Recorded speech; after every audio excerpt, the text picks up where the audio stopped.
Episode की शुरुआत होते ही हमें एक सिटी को दिखाया जाता है जहां पर 4386 साल चला होता है और इस टाइम को साइंटिफिक कल्टीवेशन की महान सदी कहा जाता है, जहां हेक्सुआ के लोग कल्टीवेशन की प्रैक्टिस करते हैं। यहाँ पे सभी लोग शांति से जीवन जीते हैं, लेकिन तभी एक जाइंट फ्रॉग आ जाता है जो सिटी को तबाह करने में लग जाता है। उसी दौरान हमें एक छोटे से बच्चे को दिखाया जाता है जो शॉप में जाता है और टीवी पे न्यूज आती है कि संघाई में लेवल 5 का जाइंट फ्रॉग आ गया है, जहां पर इमोर्टल्स को जाइंट फ्रॉग के साथ लड़ते हुए दिखाया जाता है। जहां इमोर्टल्स मिलकर उस पर अटैक करते हैं, लेकिन जाइंट फ्रॉग को कुछ भी नहीं होता और ये उल्टा एक लड़की पे अटैक कर देता है। तभी इमोर्टल का एक मेंबर नीचे बच्चे को देखता है जो अपनी कुछ चीज खा रहा होता है। ये इस बच्चे को भागने के लिए कहता है, लेकिन बच्चा वहीं खड़ा रहता है। तो वो फिर जाइंट फ्रॉग उस पर अटैक करने ही वाला होता है, लेकिन ये बंदा तभी आके इसे बचा लेता है और कहता है, क्या तुम ठीक हो? जल्दी से अपने घर वापस जाओ। फिर ये फ्रॉग से लड़ने चला जाता है। तभी सीन शिफ्ट होकर हमें 10 साल बाद का दिखाया जाता है, जहां हमें बताया जाता है कि जोई ने अकेले ही जाइंट फ्रॉग को हरा दिया था, जिससे ये बहुत ही मशहूर हो गया और इसकी मूर्तियां भी बनाई गई। अगले ही सीन में हमें वांग लिंग को दिखाया जाता है जो बड़ा हो चुका होता है।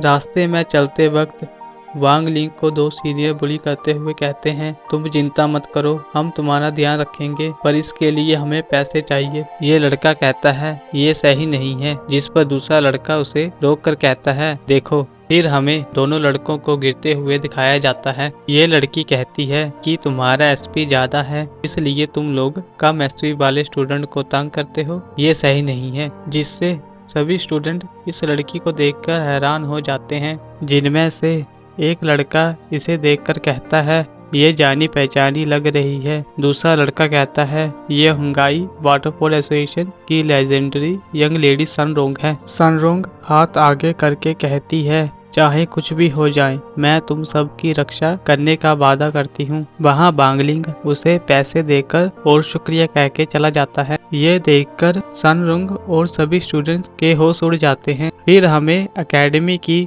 रीओपनिंग के लिए प्लेसमेंट टेस्ट को दिखाया जाता है, जहाँ जुयू कहता है एकेडमी के नए स्टूडेंट को एक रेसमेई स्पिरिचुअल टेस्ट देना होगा। जो इस टेस्ट में अच्छा करेगा उसे गिफ्ट क्लास दिया जाएगा। जहां पर पहला परफॉर्मर अंदर जाता है और उसके सामने जाइंट फ्रॉग की नकल को दिखाया जाता है, जिसने 10 साल पहले हमला किया था। ये टीचर कहता है, डरने की कोई बात नहीं, ये जाइंट फ्रॉग अब भी कैंपस के नीचे सील है, ये सिर्फ उसकी स्पिरिचुअल फोर्स की नकल है। इसे टेस्ट में तुम्हें अपनी स्पिरिचुअल फोर्स से उसके सर में मारना है।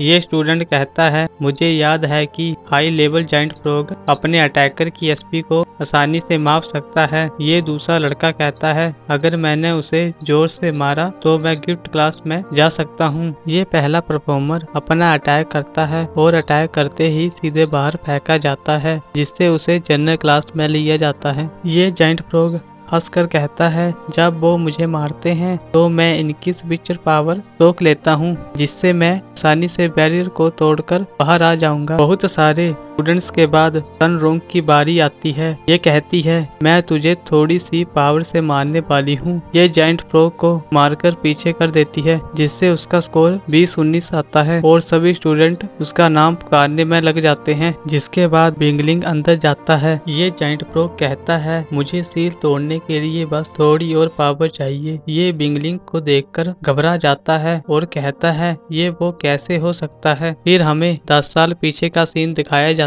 है, जहां पर वांगलिंग जाइंट फ्रॉग को एक ही बार से हरा देता है और कहता है, मुझे क्रिस्पी नूडल खाते वक्त कोई दखल पसंद नहीं। हमें पता चलता है कि जाइंट फ्रॉग को जूई ने नहीं बल्कि वांगलिंग ने हराया होता है। फिर सीन शिफ्ट होकर प्रेजेंट में आता है, जहां वांगलिंग उस पर कम पावर यूज करके अटैक करने वाला होता है। ये जाइंट फ्रॉग सोचता है कि इसने मुझे मारा तो मेरी आत्मा के टुकड़े हो जाएंगे, जहां पर जाइंट फ्रॉग खुद का अटैक से खुद को ही ब्लास्ट कर लेता है। वहां बांगलिंग का स्कोर 99 करके स्क्रीन में दिखाया जाता है, जहां सभी स्टूडेंट हैरान होकर कहते हैं, ये तो पक्का मजाक है। बांगलिंग सोचता है, मैंने तो अभी तक कुछ किया ही नहीं। ये स्टूडेंट कहता है, क्या इसने जायंट फ्रॉग को मार दिया? ये दूसरा स्टूडेंट कहता है, तुमने कुछ नोटिस नहीं किया, सन रोंग ने अपने अटैक से उसको कमजोर कर दिया था, उसने बस अपना आखिरी अटैक किया। सन रोंग कहती है, तुम गलत हो, उसे मारने पर भारी कवच चमकता है, पर इस बार ऐसा क्यों नहीं हुआ? वहाँ बांगलिंग अपनी पावर का यूज करके देखता है कि इसने सिर्फ अपनी मौत का नाटक किया है ताकि ये सोल फॉर्म में भाग सके।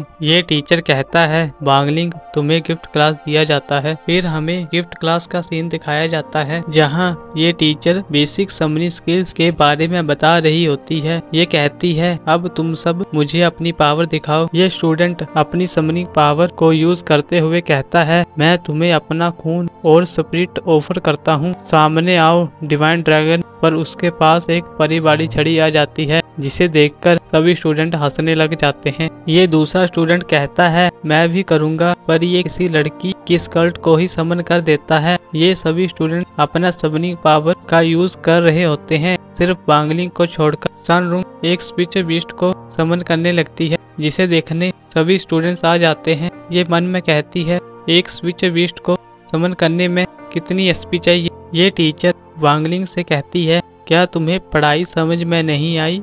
क्या मैं फिर से बताऊं?